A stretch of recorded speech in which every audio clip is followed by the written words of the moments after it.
G'day, I'm Ash, welcome back to the channel. First and foremost, I do apologise for the lack of background audio in this particular video. If that turns you off, go watch another video. Otherwise, this is a Sturmtiger. We're going to be talking about Imminent Breakthrough game mode and how much of an importance it is that Gaijin develops other game modes. We've heard this spiel before, but essentially, this is a fantastic little game mode in which you partake in a Sturmtiger, in a defensive sort of blast, and allowing us to sort of, play a co-op PvE mission versus, well, some AIs that come at you in waves. And obviously there is a unique other element. There is a Goliath tracked mine, as well as a player controllable Pack 40 anti-tank guns, and obviously the Flak 37 anti-aircraft weaponry. And like an arcade system, there is options for Focke-Wulf 190 and BF 109. Although you only have a limited time, don't recommend doing that just yet. Anyhow, it's been interesting playing this, and obviously for 3 wins, you can get a unique camouflage for the Sturmtiger. And it's all bloody well and fantastic, because, well, this thing is quite a cumbersome beast, and while it is useless, it is quite entertaining to play. I think that's kind of the whole point. The lack of game modes in War Thunder really extends to the fact that they have tried so many different game modes and we've given them shit for every single one, haven't we? Obviously because they haven't been very good. So, Gaijin do things particularly well. What they do is music and level set design in terms of how things look. Vehicle models are also very well done, and generally speaking, the game, despite being 10 years old, is rather functional. In and of itself is a functional product. It's got 6 different game modes in which you can play various types of vehicles, but players for years have been asking for more than just a team deathmatch. And so a game mode like this, where you can take control of various units or play as a team sort of environment, really benefits the game's whole entire structure. It provides something new, something fresh for the players to do, something a bit of fun as well. But on top of that, it just makes for a unique experience that people will always remember. Now, I have banged on about this in the past, but it is something that is crucially important. Gaijin Entertainment seems to not be able to develop their own interesting game modes that aren't subject to something that maybe a player could make better. Speaking of things that players could make better, Weeby and Averick have made perfectly good custom matches and collaborated with other community contributors and such to enable custom missions that Fly Daily has run and participated in, and I've also participated in those. It's been fun to see the community come together to coordinate a historical event and obviously feel like you're doing something and having a bunch of fun doing it, right? And then obviously the video comes out. If you know what I'm talking about, a link on the screen. Anyway, its importance is really understated because War Thunder really lacks any sort of events. I remember the old floats, they haven't run that for a while. They did trial a breakthrough slash like capture the zone sort of thing, or capture the flag thing, I remember a few years ago. It was also, I believe, recently, due to the craze of the Battle Royale sort of style thing, a War Thunder-esque vehicle-based Battle Royale where the zones, in a map started from really large and then got, continually constrained. But that was pretty unique. They've also done a bunch of zombie defense things, but those are basically along the lines of, hey, we'll just send a horde of vehicles at you and, well, what are you going to do? Because ultimately, Gaijin does lack the game modes that are fun and engaging. Floats, as I mentioned earlier, was a capture point mode basically run around the fact that there was a bunch of float aircraft that you could use in War Thunder, and you went to capture either an airfield or a carrier in a sort of cap point or zone and region. And that was fantastic for 2 reasons, because it allowed players, you had the strategic sort of ability to land on the water with your floats, but then also engage other players. And there was a danger in that if you landed, you'd make yourself susceptible to enemy fighters that had floats or other bombers or whatnot. So it was a really kind of fun thing.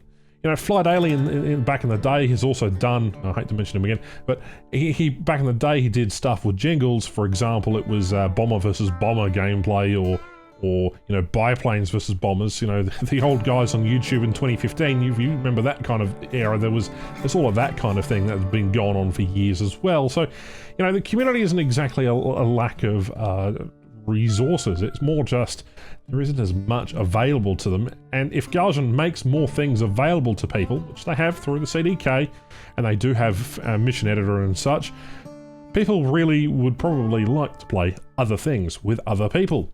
And then there is World War mode. Obviously people thought it was going to be clan versus clan, a bit like replacing squadron battles. It was going to be, you know, mass on mass and have a bunch of fun and organised player versus player battles. And no, it turned out to be a bunch of AI units flocking around destroying other AI units where players would participate in maybe 1 or 2 missions and that was it. And they've run that twice, so in and of itself was quite an ironic thing. What do you think Gaijin should have done for events in the past? Should they have gone more with what beautiful customs that other players have made or interesting events? Or should they have gone more down the World War route and gone cheap and nasty?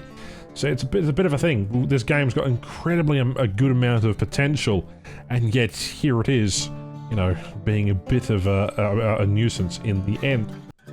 Granted, the 10-year anniversary itself, Twitch drops, that's another event, kind of a bit useless. We'll touch on that later. The 10-year anniversary would have been nice to see some other of the April Fool's events pop up. Maybe a historical archive of the events that once was. I'd love to replay the sailing ships, and maybe even the ponies or the walkers again. It'd be fantastic to sort of play those and experience those for the first time. That's what the 10-year anniversary should have been. But we got this, and I'm not knocking it. It is a good event. The Goliath anti-tank mine is quite interesting. The Sturmtiger itself is not really that interesting as a vehicle. I feel like it's a bit underwhelming, actually. I've got some funny clips of it that'll probably be coming up in a video soon, but essentially, as an arcade game mode, this just feels foreign, it feels odd, it feels a bit off. I'd like there to be a bit more of a challenge in terms of, well, it should be realistic battles, ideally. I get that most of your players are arcade players, or, you know, some of your most active ones, and I understand that, but this just feels a bit odd. Really, I just like to do something else and have a bit more of a challenge. Granted, it was pretty time consuming to try and actually get the kills in this.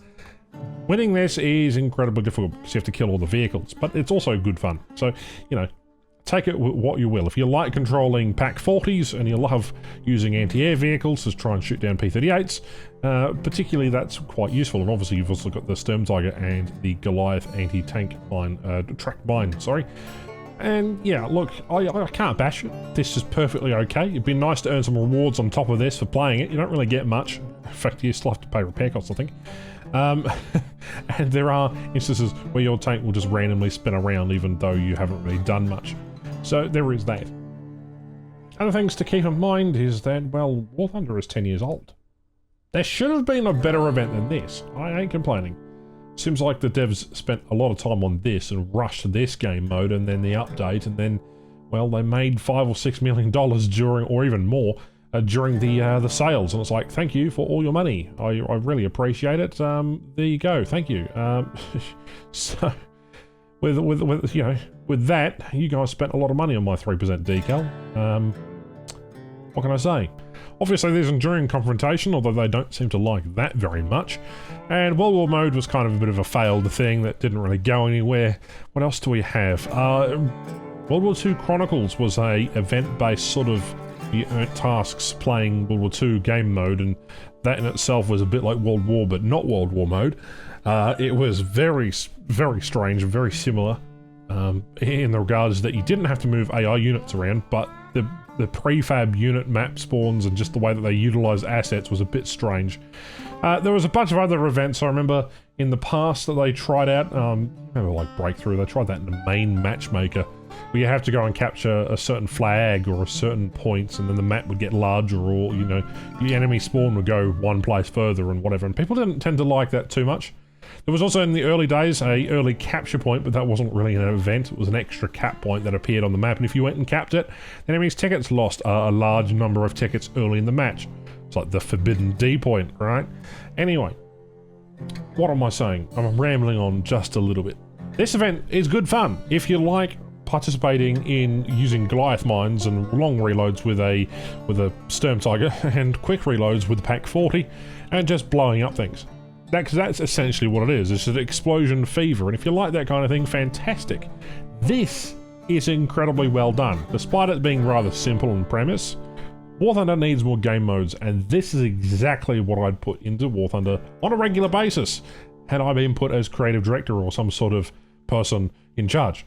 What would I do for another event? Well, good question, because I think that's the hard question here. In regards to how you would implement another event like this or something similar, yeah, maybe something with AVREs or Churchill Crocodiles if the next major event comes along. But again, it would have been nice to see the 10-year anniversary, instead of being this, being something more related to the April Fool's events of past.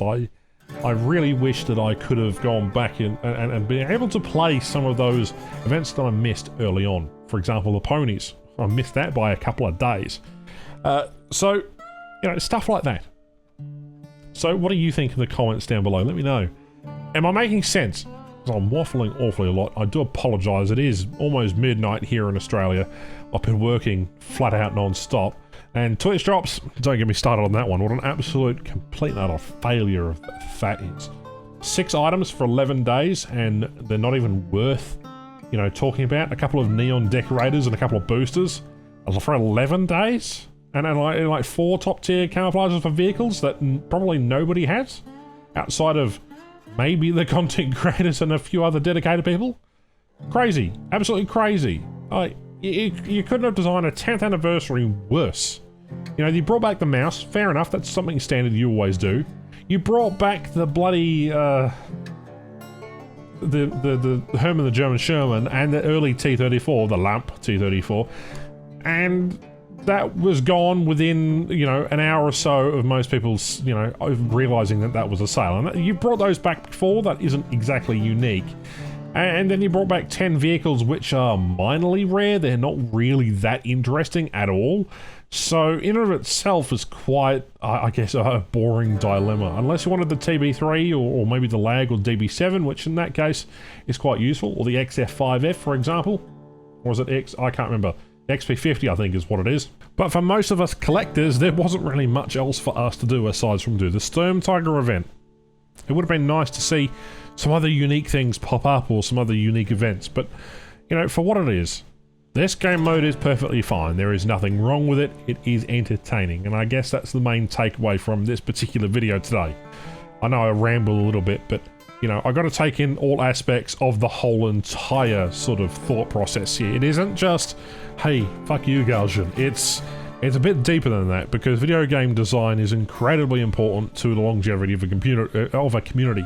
And going on 10 plus years is a big deal, considering that it is a free-to-play game, and there is so much available content for you to, well, look at. I just wish there was a little bit more. There needs to be a little bit more of a spark. And thankfully there are people like Averick and Weeby who are doing fantastic jobs making custom battles and custom missions and things like that, but, you know, it is what it is. Thank you very much for watching today. My name is Ash, and I'll catch you in the next one. Alright, bye-bye.